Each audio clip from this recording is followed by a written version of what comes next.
about 10 days ago, and it looks like this government is now going to come down. The problem, of course, is what would then follow, early elections or what? And the big question is, are there people who have the intelligence, the brains, and the guts to say, we can't pay, let's do this in an orderly way rather than in some chaotic way. Let's do it now. Let's not dither. Let's not, pay several $billion that we could better use here at home. And what I tried to propose also was that if you're going to have a debt moratorium, which they absolutely have to do, you've also got to take other measures for self-defense. You've got to have a Tobin tax of 1% on financial transactions so you drain this derivative swamp. You've got to have a nationalization of the central bank so that the money supply, the interest rates, and the lending categories are determined by public laws and not by cliques of bankers meeting in secret. And then you've got to have an infrastructure program. Now, Iceland is very interesting. It's volcanic, right? Everywhere you go, there are volcanoes. I mean, there are hundreds of volcanoes. The whole place is sitting on a pool of volcanic activity. So there's a lot of geothermal energy. And I visited a very modern geothermal energy plant that was already producing 200 megawatts, which is quite respectable. And there were plans to take it up to 300 megawatts and beyond, except if they try to pay for the IMF, in this case for the British and the Dutch, they won't have the money to get these turbines that they bring in from Mitsubishi and Toshiba in Japan that they absolutely need. The other thing about Iceland that stands out when you visit it is there are no railroads of any kind. There are no trolleys, no streetcars, there's no light rail.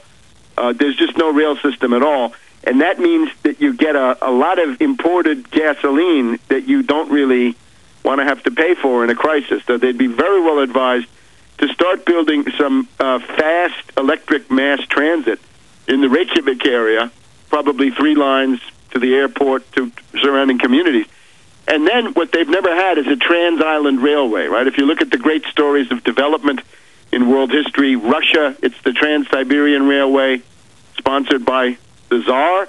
In the United States, it's the Transcontinental Railway, started by Lincoln and Henry Carey.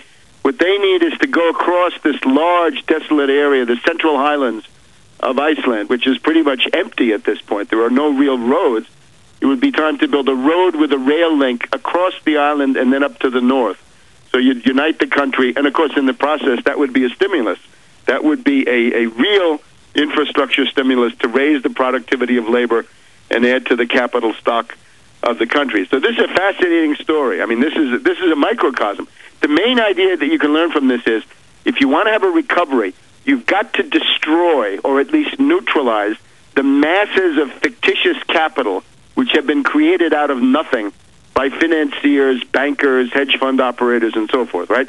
The main question in the world is the derivatives, the 1.5 quadrillion of derivatives that were created outside of any production and indeed against production, right? If you don't get rid of them, they will crush the rest. In the case of Iceland, you've got the British and the Dutch coming and saying, guess what? You owe us $6 billion, half your yearly GDP, and fork over, or we'll embargo you, we'll cut off your bank lending, and so forth. So you got to be ready to fight back. In order to fight back, you've got to mobilize the people. This is no game for reactionaries. In other words, if you want to be an elitist and an oligarch, you can't get into this because you're going to have to talk to the people, mobilize them, and basically establish an elementary idea of fairness if you're going to have a national struggle against a foreign enemy like the Anglo-Dutch. So I hope they do it. At least they've stepped forward. It's interesting that in the last year or so, people in the Philippines have been talking about debt moratorium for their country.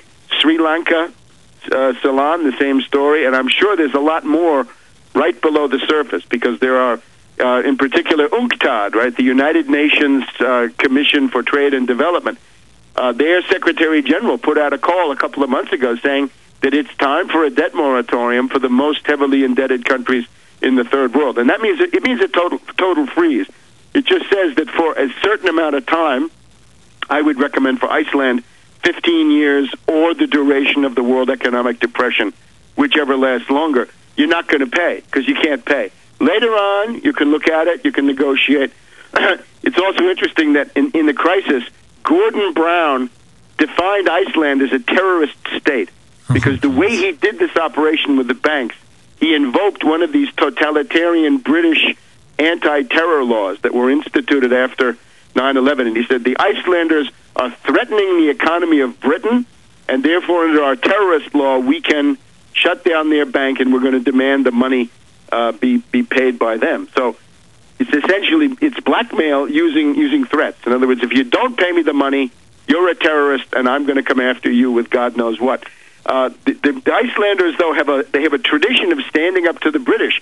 Back in the 1970s, there were these cod wars about fishing grounds, and the British would not accept the idea that they had to stay out of Icelandic territorial waters, and the British would send warships, and the Icelanders had some patrol boats, and eventually the British lost. They had to cave in. I hope it'll be again this time. As do I. We'll be back after this with Webster Tarpley. It's the Info Warrior with Jason Burmis, PrisonPlanet.tv, Infowars.com. Give me the dust all the way to Babylon. If you're just joining us, it's the Info Warrior with Jason Burmis on this special Thursday edition. We are joined by Webster Tarpley, and the latest article is Iceland political leader calls for debt moratorium as government crumbles. You can probably go to WebsterTarpley.com and check that out, or I'll have him give the website out in just a moment. Webster, it seems to me, though, that even if the people do rise up and they do topple the government, really it's only half the battle, like you said. What's going to keep them from being swallowed up by the EU if that does occur? Well, the polls show that before this crisis, there was essentially a small majority in Iceland, if I remember correctly, in favor of joining the European Union. But the behavior of the European Union, the Commission in Brussels, this guy Barroso, this tin pot dictator from Portugal who runs this thing at the moment, he was so obviously a puppet of the British and the Dutch, in the sense that, of course, Portugal was for a long time a puppet state of the British, used by the British against Spain primarily for several hundred years there. The European Union under this guy and his Eurogarchs and Eurocrats were totally on the side of the British and the Dutch. So if you look at the polls today, the standing of the European Union is it's a small minority. I think it's about 30% are now interested in joining Europe. Now, this can change. We've just had the bad experience with Ireland, right? Ireland had voted against the Lisbon Treaty. In other words, the Eurogarchs plan to reorganize Europe. That had been rejected by the Irish last year. Now, unfortunately, Ireland has just voted in favor of it. Mm-hmm. And it was scare tactics that did that. In other words, they were told, now we have a depression, you better come in, you better, don't block this. Of course, they were in already. They were going to stay in. But it was this question of the further reorganization according to the oligarchy. And Barroso made a trip to Ireland giving out money. He said, here, take this money and now organize the vote for me. He tried to buy votes, and I guess successfully, although there's still a lingering question of vote fraud about what happened in Ireland that I'm going to try to look into. So the Icelanders right now don't like this. They have a history of fighting the British. And, of course, you remember, culturally, these were the Vikings. I mean, that's who they were. This is Leif Erikson and Eric the Red, right? They're the ones who set out from Norway 1,100 years ago. They were the first ones to get across the North Atlantic, right? The first Europeans to reach North America that we know anything about. That's the Icelanders. So they do have some fierce independence. The attempt of the financier brainwash apparatus has been to say, don't lose your honor, pay the debt to the British and the Dutch. And, of course, the reality is if you grovel for the British and the Dutch and then become their slave, right, you go from Ice Save, which was this bank that they had, to Ice Slave, you become a debt slave to the British and the Dutch, then you lose your honor that way. I mean, that is the way you lose your honor. So I think there's a lot of ferment. There's a great desire in the population not to pay. But the political parties, be it the independents, who are the the wild capitalists, the derivatives types, or the Social Democrats, who are the European Union, again, monetarist, neoliberal, because that's what that is now. They don't reflect the people at all. So the idea would be some of these smaller groups, like the Movement, which is a split off from the party that came out of these these demonstrations, that could become a vehicle for mass support, as could the left Greens, at least the faction around this guy, Ögmundur Jónasson.